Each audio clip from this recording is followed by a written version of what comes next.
Baik, bismillahirrahmanirrahim. Assalamualaikum warahmatullahi wabarakatuh. Perkenalkan, saya Risa Puspitaningrum dari kelas 5A Pendidikan Bahasa Inggris Universitas Pendidikan Indonesia. Dan video ini ditujukan untuk memenuhi nilai ujian tengah semester pada mata kuliah Seminar Pendidikan Agama Islam. Dan pada kesempatan kali ini, saya akan menyampaikan ulasan pribadi saya terhadap buku yang berjudul Lentera Hati, karya Dr. Muhammad Quraish Shihab, MA. Dan beliau juga merupakan pengarang dari buku yang cukup populer berjudul Membumikan Al-Quran. Dan alasan saya memilih buku ini karena menurut saya buku ini berisi pelajaran-pelajaran hidup yang dapat diterapkan di kehidupan masyarakat. Berhubung pada saat presentasi saya ke bagian tema Islam dan juga pendidikan, maka menurut saya buku ini cukup relevan untuk memberikan pembelajaran-pembelajaran yang berkaitan dengan kehidupan.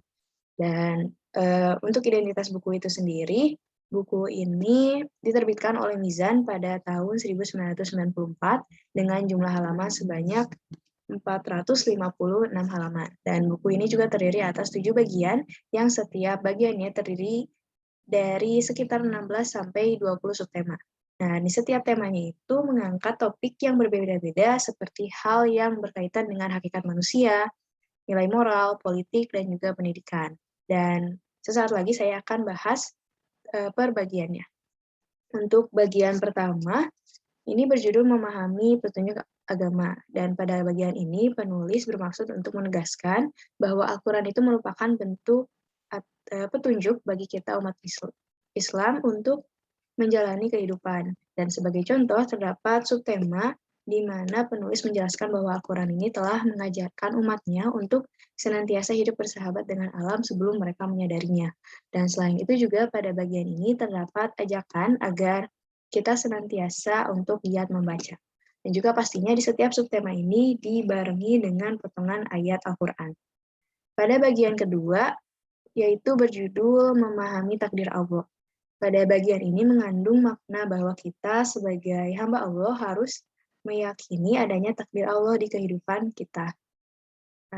Sebagai contoh, ketika terjadi wabah penyakit, kita cenderung berucap bahwa itu sudah takdir Allah. Sedangkan ketika kita mendapatkan kejadian yang cukup baik, kita jarang sekali memuji Allah bahwa itu semua merupakan takdir Allah. Maka bisa disimpulkan bahwa Allah ini menciptakan takdir baik dan juga takdir buruk, sehingga kita sebagai umat muslim seharusnya berusaha yang terbaik dan berhati-hati dalam memilih keputusan. Karena ya walaupun sejatinya itu segala sesuatu yang terjadi di kehidupan kita itu yaitu merupakan takdir Allah Subhanahu wa taala. Dan yang bagian ketiga itu berjudul Memahami Makna Sholat Kita. Seperti yang kita tahu, sholat merupakan tiang agama. Oleh karena itu, sholat merupakan hal yang penting bagi umat muslim untuk kelangsungan agamanya. Dan bagian ini mengajak kita untuk memaknai lebih dalam mengenai rukun-rukun Islam, di mana setiap komponennya itu memiliki hakikat dan makna yang bertujuan untuk sama-sama mendekatkan diri kepada Allah Subhanahu wa taala. Dimulai dari hakikat serta gerakan-gerakan sholat, lalu yang secara umum itu sholat berintikan doa yang berisi keinginan-keinginan kita kepada Allah Subhanahu wa taala.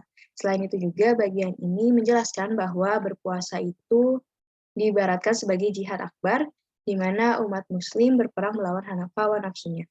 Kemudian bagian ini juga menjelaskan manfaat dari berzakat serta perintah untuk umatnya yang mampu untuk pergi haji. Untuk bagian keempat, berjudul Memahami Potensi Ruhaniyah Manusia. Bagian ini menjelaskan hakikat manusia sebagai makhluk hidup yang terdiri dari cara bersikap terhadap sesama manusia dan sesama makhluk Allah Subhanahu wa taala. Sebagai contoh, terdapat subtema yang menjelaskan tentang peran keluarga di kehidupan masing-masing individu, seperti peran penting ibu dalam mencetak calon pemimpin dan pembina umat untuk nantinya. Lalu ada juga peran dari sosok ayah sebagai pencari nafkah bagi keluarganya. Pada bagian ini juga saya pribadi merefleksikan diri setelah membaca subtema-subtema dalam buku ini. Dan juga di subtema ini juga mengangkat topik tentang hakikat dari pendidikan, bahwasanya penulis ingin menyampaikan bahwa sumber pendidikan ini tidak hanya berasal dari sekolah, melainkan dari mana saja dan dari siapa aja. Contohnya, pendidikan karakter seorang anak yang didapatkan oleh anak tersebut dari lingkungan keluarga terlebih dahulu sebelum ke sekolah. Kemudian bagian kelima berjudul memahami masalah-masalah di sekitar kita. Pada bagian ini, penulis mencoba untuk memaknai hakikat manusia sebagai makhluk sosial, di mana kita seharusnya lebih peka lagi terhadap kejadian-kejadian di sekitar kita. Contohnya, ketika orang lain mengalami kesulitan, kita hendaknya memberikan pertolongan kepada mereka. Dan selain hubungan dengan sesama manusia, kita juga hendaknya memperhatikan keseimbangan alam agar terhindar dari kerusakan dan juga bencana. Dan untuk bagian keenam berjudul memahami kecendekiawanan dan kepemimpinan. Pada bagian ini, penulis mengangkat sifat-sifat yang harus dimiliki seorang pemimpin, seperti adil, jujur, dan menjadi pendengar yang baik, serta penulis juga tidak lupa mengaitkannya dengan kejadian-kejadian yang sering kita jumpai di kehidupan sehari-hari. Pada bagian ini juga menjelaskan tentang keterkaitan antara menuntut ilmu sampai negeri timur dan barat dalam rangka melahirkan cendekiawan muslim yang hendaknya diharapkan kelak dapat memimpin umatnya sesuai kaidah-kaidah Islam. Dan bagian terakhir atau bagian ketujuh itu berjudul memahami kesatuan sumber agama. Pada bagian terakhir ini berisi tentang pentingnya toleransi antar agama yang pada hakikatnya itu seluruh agama sebetulnya bertujuan baik atau bertujuan yang sama untuk membimbing manusianya agar berperilaku baik dan sesuai ajarannya.